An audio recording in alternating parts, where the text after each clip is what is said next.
family, I'm Robert, I'm a real alcoholic. And I cannot sing.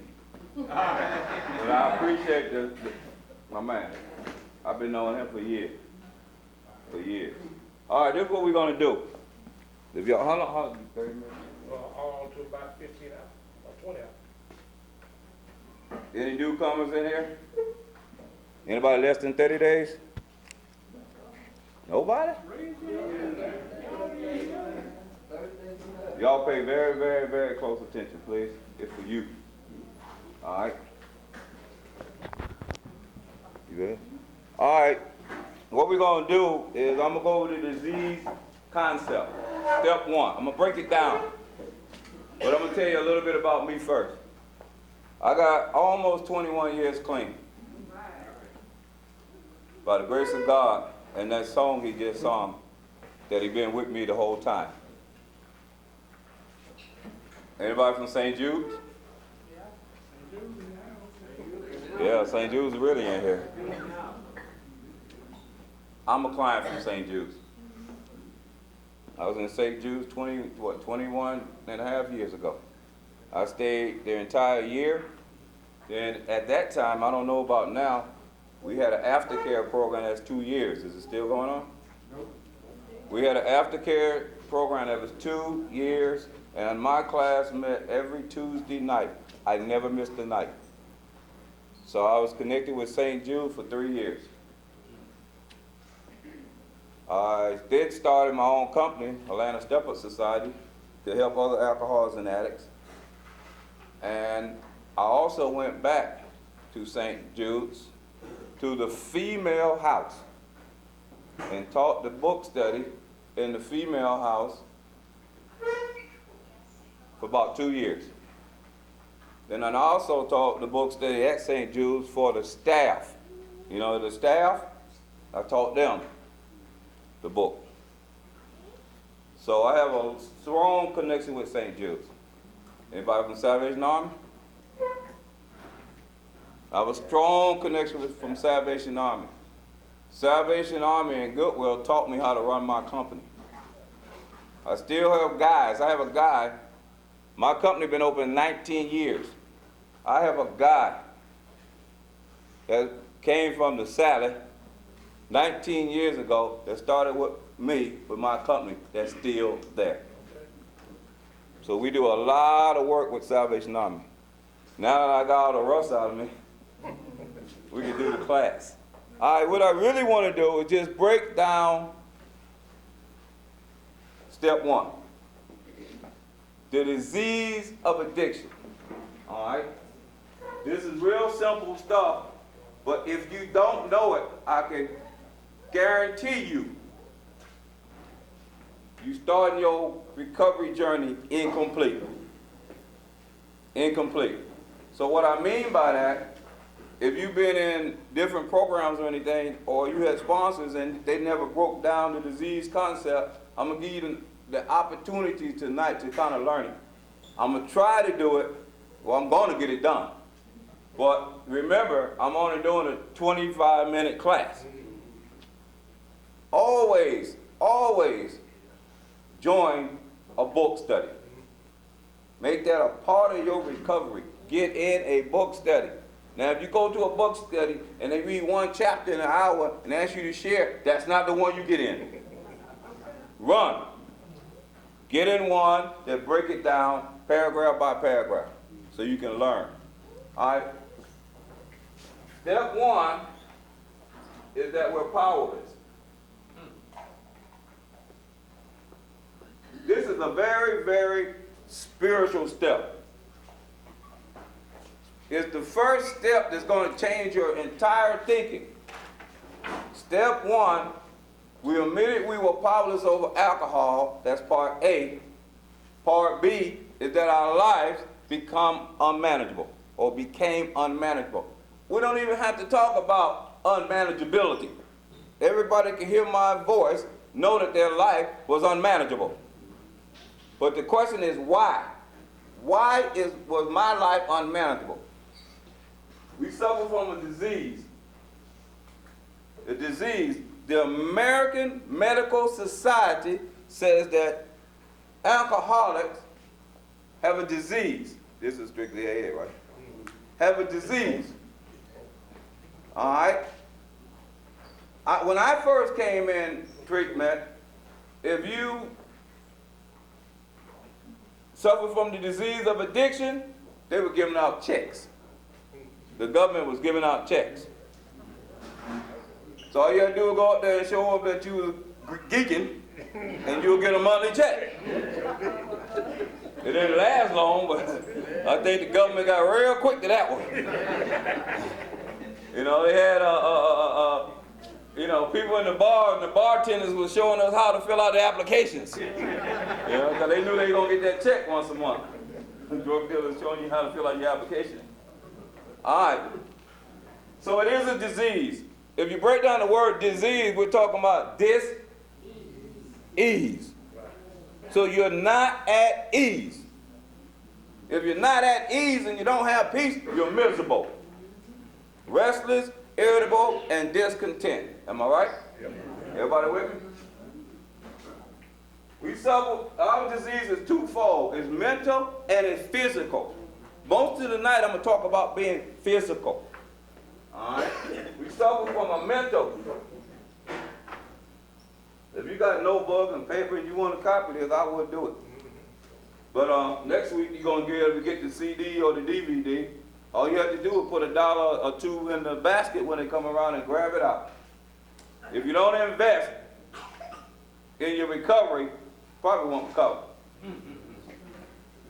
Most people, and that's not just us in the rooms,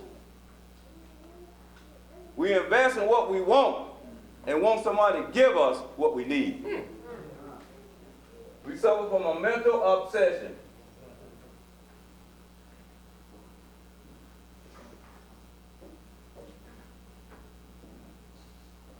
That's right, right? And a physical allergy. Everybody know that so far, right?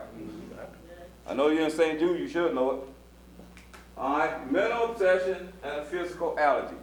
That's our disease. It's mental and physical.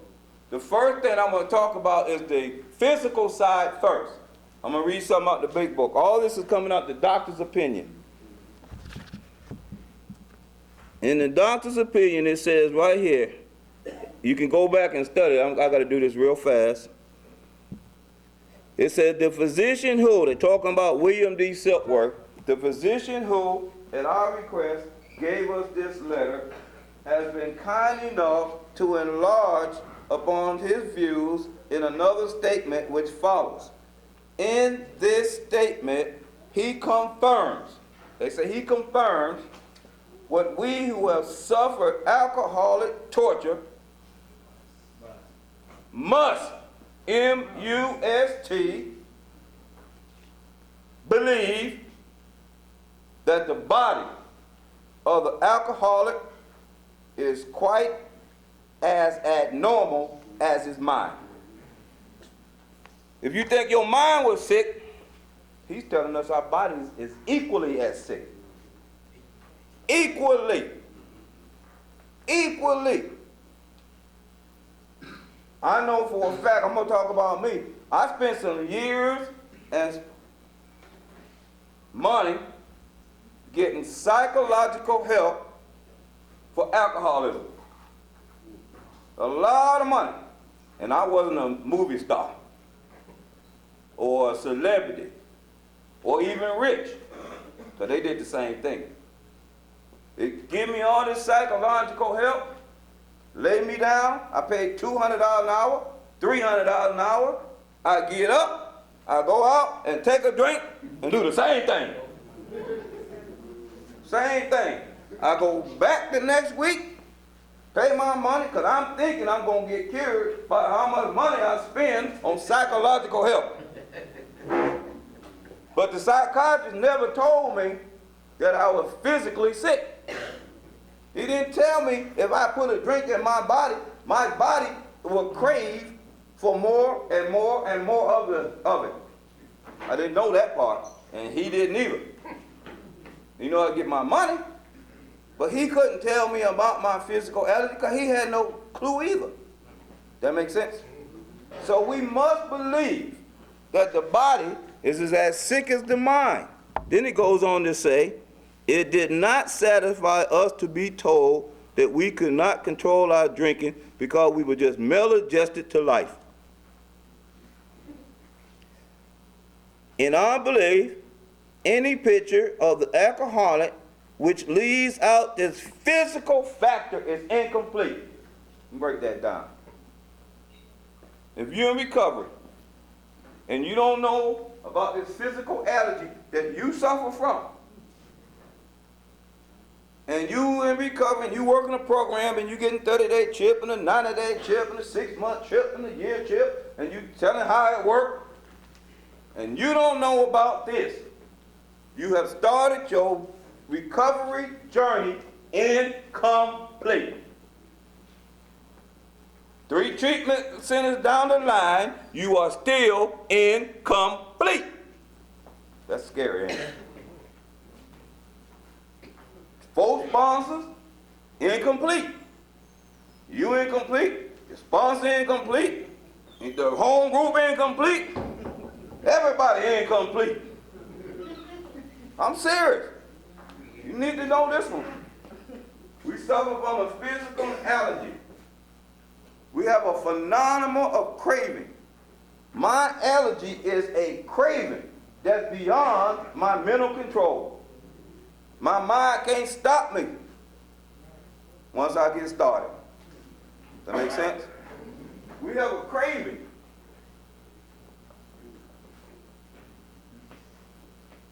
Now let me tell you about this craving. Something you must believe and must know. We have a formula for the craving. So if you're a person, a non-alcoholic can start with the mind, start drinking with the mind, and stop with the mind. So I have family members, I'm around cousins, and my cousins is sitting back there. If me and Ron went out with his sister, she's in here, so I ain't breaking no anonymity. She already know us, you know. So if I'm talking about breaking anonymity, how can I do that? She was there when we were doing what we do. So here's the deal.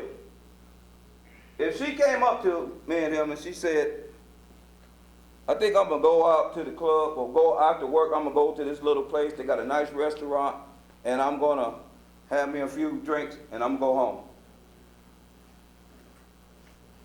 Me and Ron there, shoot, I'll go with you. I'm going to have a few drinks too, and I'm going to go home too. See, one thing for sure, all of us started with the mind. She started with the mind. We started with the mind. She's going to be able to stop with the mind and go home. But me, since I put that alcohol in me, I ain't going to be able to stop. I'm going to develop a craving because I'm allergic to alcohol, and it's a craving. If I was allergic to strawberries, and let's say Ron was not allergic to strawberries, and we went to a function, they had the strawberries and a little chocolate, and they want to dip it, and I'm seeing everybody dipping and eating the strawberry. I'm saying, wow, I know I'm allergic to them, but I might be able to get away with it if I ate me 2 or 3. So I start with the mind too.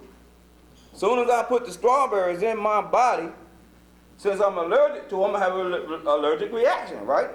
Something, whether it's itching, high, diarrhea, swelling of the tongue, I don't know. But I'm going to break out with something. The same thing happens to us. When we put any alcohol into our bodies, since we're allergic to it, we break out with a craving for more of it. Got to have more. Well, my cousin sitting back there, she don't want no more because she don't have the physical allergy that I have. That makes sense? She don't have the disease. I do. If you look in your own families, so a lot of people in your own family do not have the disease. They do not have the allergy, but you do. So we need to stop trying to drink and drug like they do and be who I am. That makes sense? I can't go out and drink with my family. They're going to be able to stop, but not me. Let's talk about this craving. We have a formula for it. It's going to make sense now. If I put any alcohol in my body, I'm going to crave. So 1 drink equals 1 craving. Right? If I take a drink and I have an allergy, and my allergy is a craving for more of it, so if I take 1 drink, I'm going to want what? More. So 2 drinks equal 2 cravings. Y'all heard of the monkey on your back? So if I'm craving and I had 2 drinks, quite naturally I want what? Another drink. 3 drinks equals 3 cravings. So I'm going to speed up a little bit because I don't have a big board. So by my 6th drink, I'm craving 6 C. In other words, by my 6th drink or hit, I'm craving 6 times more than I was from the first one. That makes sense? So if you're walking down the street at night, 2 in the morning, 4 in the morning, pacing back and forth, you in this. You're craving. It's beyond my mental control. My mind can't stop me from doing it because it's in my body. It's a physical reaction to my body. That make any sense? Anybody disagree with this? That's the formula. Now here's the deal. The formula never leaves us. Never, ever do it leave me. With 20 plus years clean, I still have this. I'm only sober by the program, you people, and the grace of God. Or vice versa, the grace of God, the program, and you people. But at the end of the day, I am not cured from this.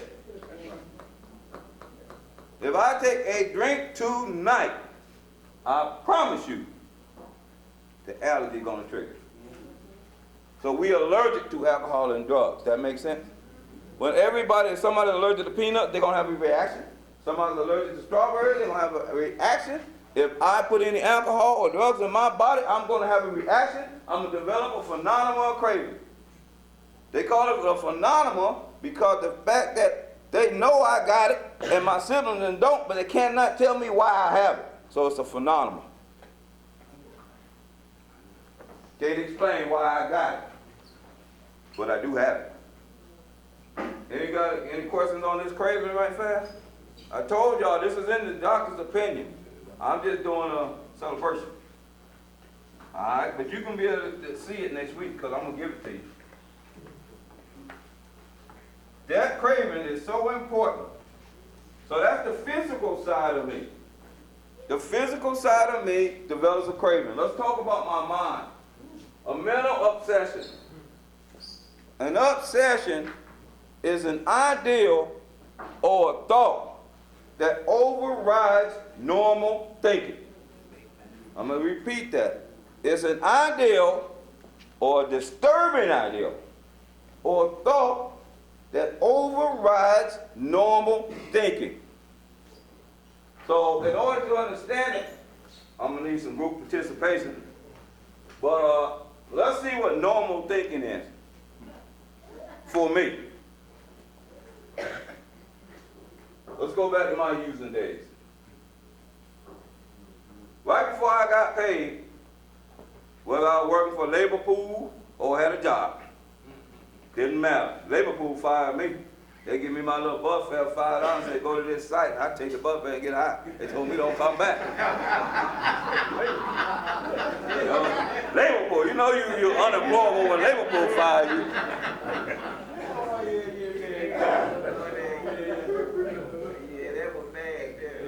So check this out.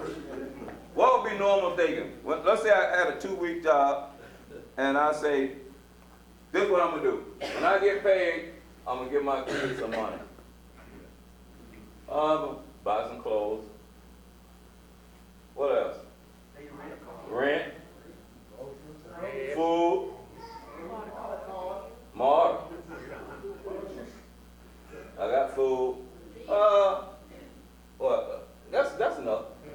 Cause we got it's short. That's normal thinking, y'all. Yeah.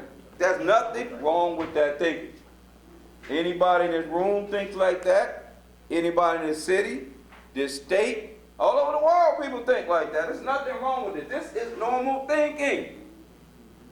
There's nothing wrong with this.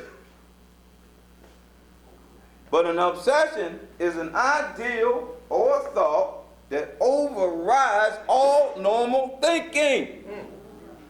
Let's talk about override. If you have a TV, if I had a TV right here, let's say this was a TV, and if I'm playing channel 2 tonight, the voice is on. I change the channel. If I go to channel 2, channel 11, channel 17, channel 36, channel 46, whatever, I should get a program on each one, right? Yeah. Different something on each channel. If the network overrode it to say President Obama gonna speak tonight, they override that system, correct? Yeah. Everywhere I turn, I'm gonna see Obama. If you got a cell phone and you've been operating it normally and you don't pay your bill, they override it. Y'all know that then. You ain't gonna be able to dial nobody. They overrode the system. That makes sense? An obsession is an ideal that overrides all normal thinking. So what happens is, for me, this is how it works for me. I just got paid. On my way to do this normal stuff, in my mind, something said, ding. Hold it, Robert. Before you go do that normal stuff, just get you one. Just get you one. Now, I got to confess something before I do that, though. I never even heard of the word obsession. I've been to college, military officer, and nobody in my arena, all my entire life until I came in here, nobody ever said anything about an obsession. We wasn't walking around the hood talking about something, man, you got an obsession. You really got an obsession. Yeah. We didn't do that. So I didn't even know what that word meant. I'm in treatment. I had no clue what it meant. So I had this idea in my head what an obsession might mean. I thought it was going to be something loud. Something made a loud clang, Robert. You're going to have to use. So I shared that with my sponsor. I said, I haven't heard the obsession because I'm just waiting. I know it's going to be big and loud and I'm going to be able to catch it. He said, what are you talking about? I said, the obsession. He said, nah, that's not what it is. It's that little persistent whisper in your mind to tell you, just get one. Now, everybody have a different one, but you know if you're sitting there here what it is. Because you're used to it. They've been telling you that for 20 years now. It's nothing new. Just be honest and check yourself out. Every time I got ready to do this normal stuff, hold it up. Just get you one. Oh, I said, okay. You know what the insanity is? A lot of people say, keep doing the same old thing, expecting something different. I got another way to say it. Insanity to me is when you tell yourself a lie, you believe the lie, and then you act on it. You don't have my own mind telling me, go get you one. Everything gonna be all right. That's a lie. I put it in, everything gonna be all right. That's a lie. Now I'm homeless for 10 years, it's gonna be all right. That's a lie. That's insanity. On my way to do this, hold on, I'll get you one. That's my obsession. Since I don't know nothing about the disease of addiction, and I'm in recovery. That hit home, didn't it? I put one in. When I put it in, the allergy triggers in my body. That makes sense? It triggers in my body. Then I'm on a well-known spree. 3, 4 days, week, whatever, till I'm broke. Y'all remember that? Stupid. Feel dumb. That's called remorse. That's called remorse. Let me tell you something. This is serious. Once you put it in, the allergy triggers, that's that formula kick in. You're like, wow, I didn't give my kids no money. I didn't get no change of clothes, wash clothes, nothing. I didn't pay my rent. Don't have any food. I'm gonna have to walk next week to work and bum money. Y'all remember them feelings? That's low, ain't it? Depressed. Feel like your dignity is gone. Y'all remember that? She said, yeah, I remember. You remember? You? Let me tell you something. The obsession overrides all normal thinking. You could be feeling low and depressed all you want. I come up to you and say, yo, I got $50. You want to go? Bam, you jump up out of that depression. You start it all over again. Oh, the obsession don't care how bad you feel. You could be suicidal with a gun up to your head. I was ready to kill myself. I said, I got $50. Hold up, gun.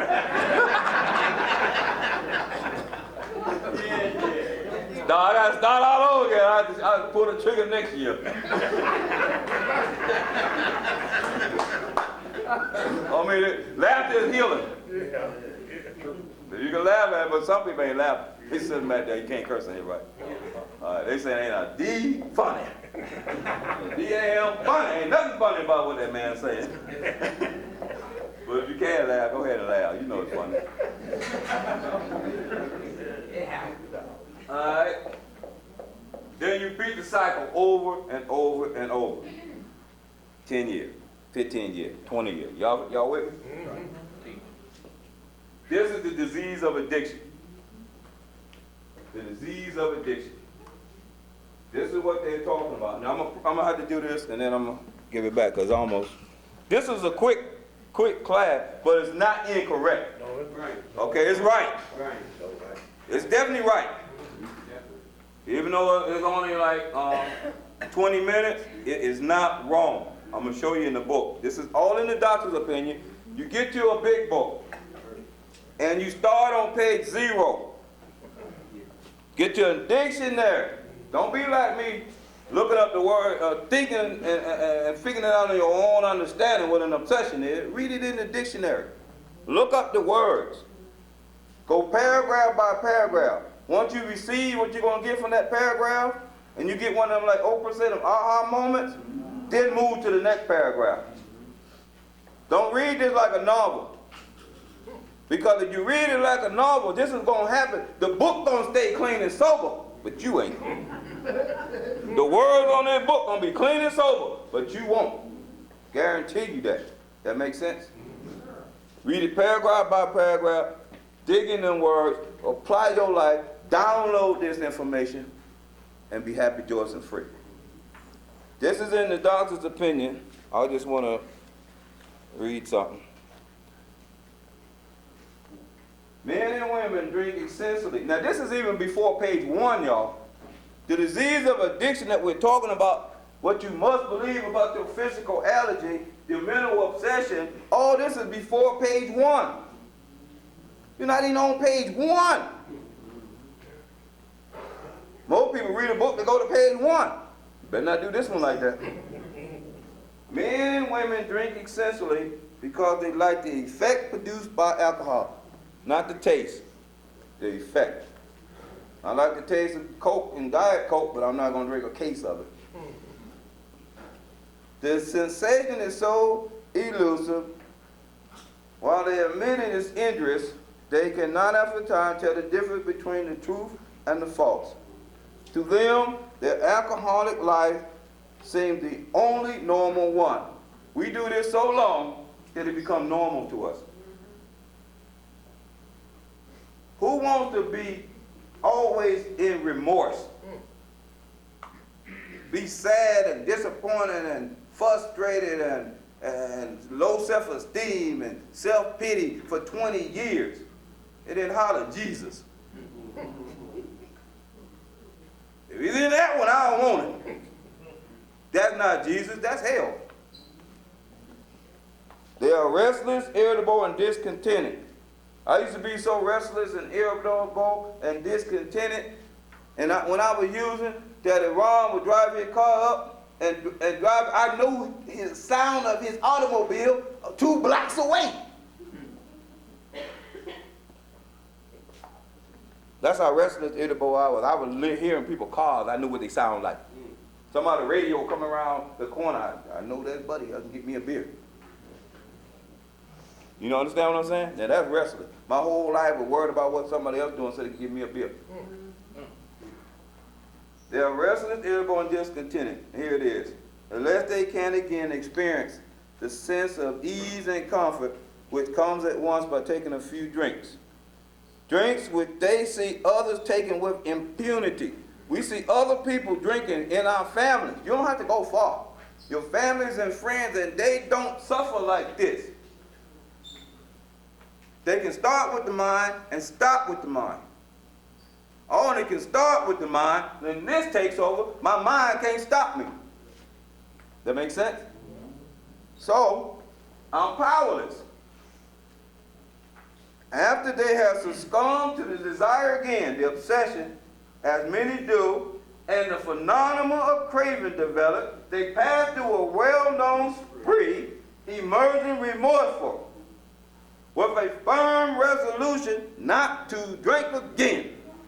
Every time I'm in remorse, I done lost everything I got, I go to praying, Lord Jesus Christ, please help me. I'll never do this again if you help me. Here come Ron with a beer, bam, right back up. Right back up.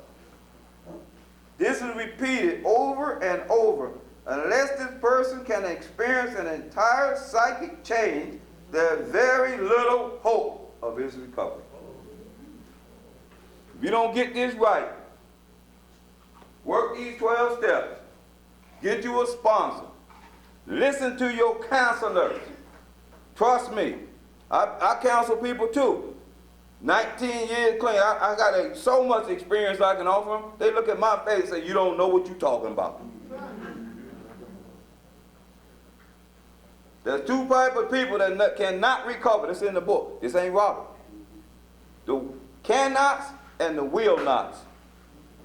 If you're not willing to do this, you ain't gonna get it. But if you cannot do it because you got emotional stability or emotionally sick or some mental problems, we can get some medications because I had to be on them too. We can get you some help, and if you got the ability to be honest, you can recover. So that take away the cannots. Only thing left is the will nots. All right, so this is a quick class. I'm just going to read one more thing, and then I'll have to say something to the birthday people. Page 30. Step 1 is on page 30. So in order to really do in step 1, you got to read all these pages before and understand it. So here it is. Here it is. We learn, and you have to learn this, that we had to fully conceive, that means honestly, fully be honest to our innermost selves that we were alcoholics. This is the first step in recovery. The delusion, that means false ideal, make-believe, whatever you want to call it, that we are like other people, or presently may be, has to be smashed. The delusion, the false belief that I can drink and drug or go out to a club like with my cousin, have a few drinks, she go home, and I'm going to go home, that has to be smashed. I got to tell myself that if I go out with her, I have to have a Diet Coke. Because if I put one drink in my body, this is going to happen. The idea that I can use like other people has to be smashed. All right, thank y'all for a good meeting. Thank you.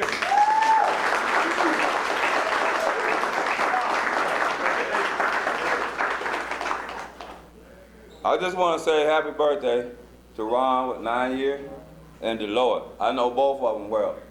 Delores, Ron, you know, I really met Ron in the room.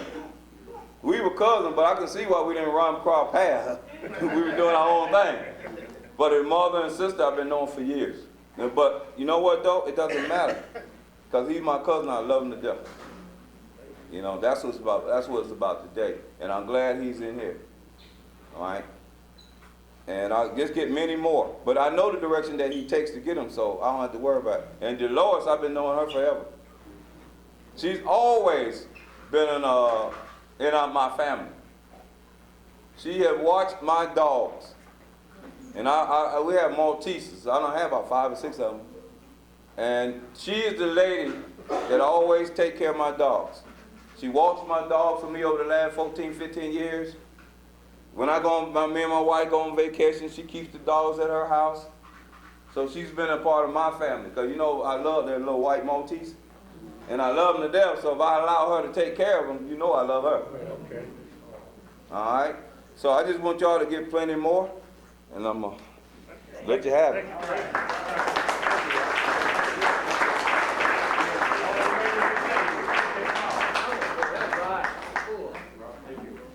Thank you, Robert. Thank you, Robert. Delores, I've asked after the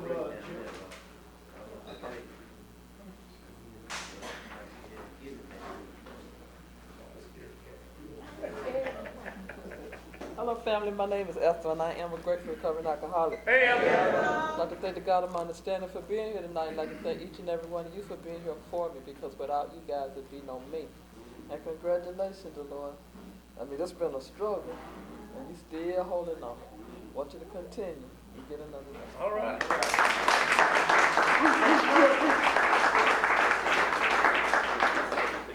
One year. What's your name here? Long time. This been a hard year. They told me the first year is easy and it's free and all that. But for me, after I went out after I had 11 years, it's been real hard, you know. But I just kept pushing, you know, kept on pushing, you know, kept doing what I know how to do. And I still need to do what I need to do, you know. It's different knowing what you need to do and doing it, you know. Like, I got one of the best sponsors, and I play crazy like I don't need her. Well, I don't need her. I got some clean time up underneath my belt. I ain't got no clean time underneath my belt. That's has been, you know. And I was telling her today that I miss Jet because he's always be at my celebration. And then I've been going through some things with my using dreams. You know, I've been having real bad using dreams. And I know that's because I was coming up this year. And, you know, I just have to keep pushing and start using my sponsor more than just for a ride here and ride there. You know, I need to reach out and get more involved in my recovery. Because I want to get on this 4th step and I want to continue. Not only for me, I want to continue for the ladies at St. Jude. They don't have sponsors. I could, you know, give back what I was so freely able to get, you know. And I'm just grateful for this, you know. It's been hard, but it's been worth it.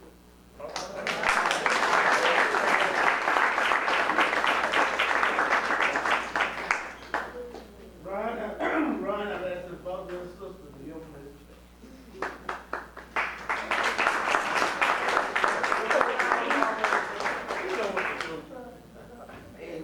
Yes, she do. She know what to do. Yes, she do.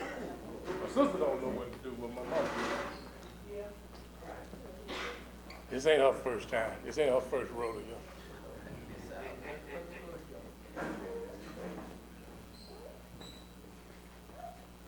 I'm so proud of you. You gotta be that way. I'm so proud of you. And I thank God for him. What your My name father. is? My name is Lavette. This is my father. I've switched. I don't know. I'm sure a lot of you are that same way. But he's become my father. I can't walk or talk or do anything without him. But seriously, I really need him. But knowing that he takes care of me, I thank God for that. I can call him at 12 o'clock at night and say I got something, and he's there. But sometime before, I could not. But I thank God now I can. And he's been a blessing to me.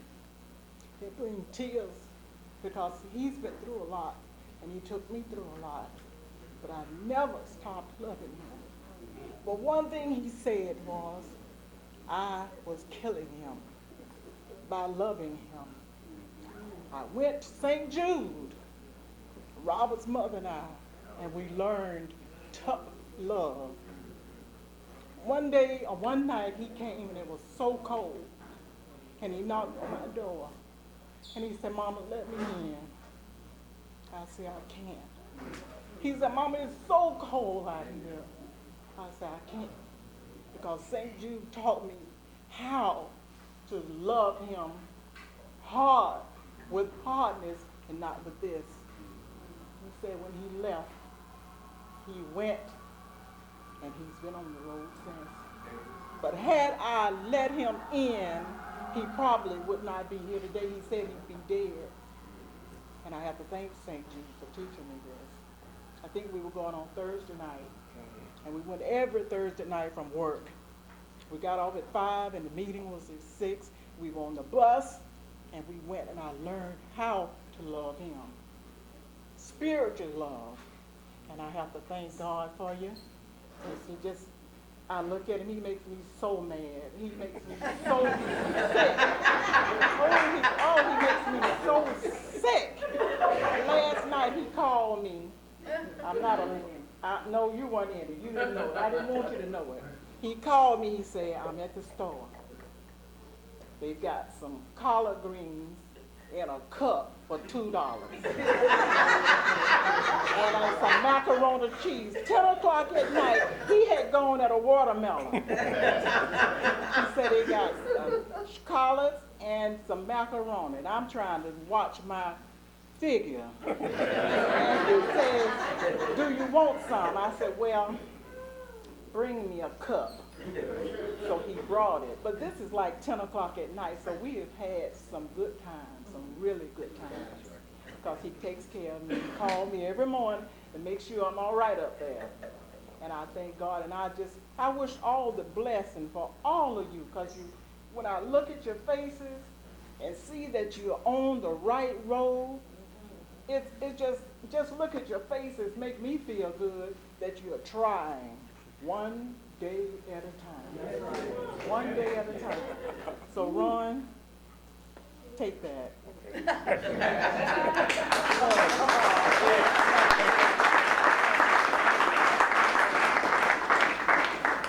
It's mine. Thank you, What's your Robert. name? My name is Arlinda. Thank you for my chip. Because I moved closer to them. And that's why I say I wasn't in it this time. Because, they have fried chicken nights, don't invite me. And then they tell me afterwards, I say, oh, y'all don't give me no chicken? I'm trying to watch my own. Fooling with them, can't do it. So, I'll have to say to you today, I am so proud of you, even though you're my dad. I wish you many more. And this time next year, 10 years. Yeah. Next time, I'm not going to say 20 because I'm going to be too old. I wish you all blessings. God bless you. And I love you.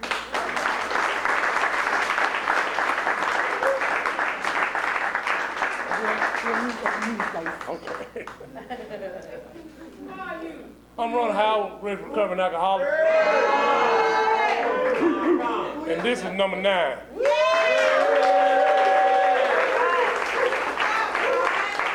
You know what's funny? Thank you, Robert. This is what saved my life. Okay? This is what saved my life. Because I told y'all, see how where I'm at. This is where it's at. I wouldn't be him. Working the steps. This is the steps. You know that, right? That's the steps. And the guys that came with Robert, man, these are my new friends.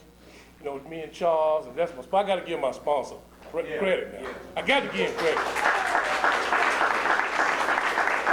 And here's why Esther, when she say, Ron, you ain't bump your head again, because I've been through a lot of stuff since I've been sober. Now, to see my mama and my sister come in here, they let you know your families, we can get back, okay? All right? And if you did what I did to those two right there, they didn't supposed to be giving me nothing. They didn't supposed to be saying nothing to me, because I took their lives and I almost destroyed their lives. And all I want to say is, man, keep coming back. Get a big book. Get a sponsor. Work the steps. I know they keep telling y'all to tell on your disease, but you better learn what that is, because I didn't know all that stuff was happening. All of, guess what, the whole time was right in here, and I didn't even know it. I pushed this. Leroy Daniels used to say, get a book. I ain't gonna say what the other word was. Get a book. And he left him saying the same thing, didn't y'all? Get a book. I'm gonna say this and be quiet, because I want to tell everybody about everybody, but I gotta talk about my sponsor, right? When I was dying with 2 years of sobriety, Charles came to my rescue, and he told me, I said, Charles, please help me. I'm talking about with 2 years of sharing where I was at. Telling about the boss that wasn't no good, that gave me a job with the felonies that I got. Crying about the treatment program that didn't want me, I wanted to do what I wanted to do in their treatment program.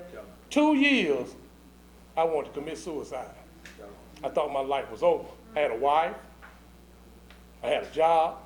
I broke my neck, emphysema, heart attacks, and Charles came and brought me here. He brought me here to meet y'all. And as long as I keep y'all, I love newcomers. Y'all saved my life. Because y'all do it for me. I can't do it no more. I got too old. But look, thank y'all for coming out for me and Delores. Delores celebrated 1 year. That's a long time. That's right. Okay? That's a long time.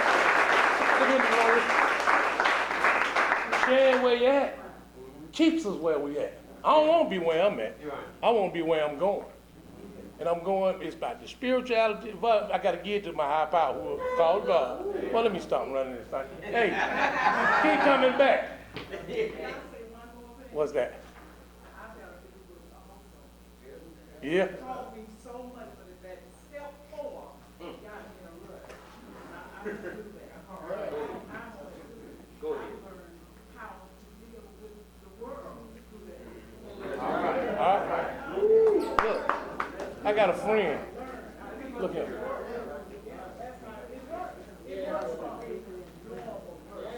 Right. And I'm gonna give you something before you go. I got a friend of mine that's not an alcoholic, right? And she drank this much. If she drank that much. Guess what? She called me, she said, Ron, I ain't had a drink in 30 days.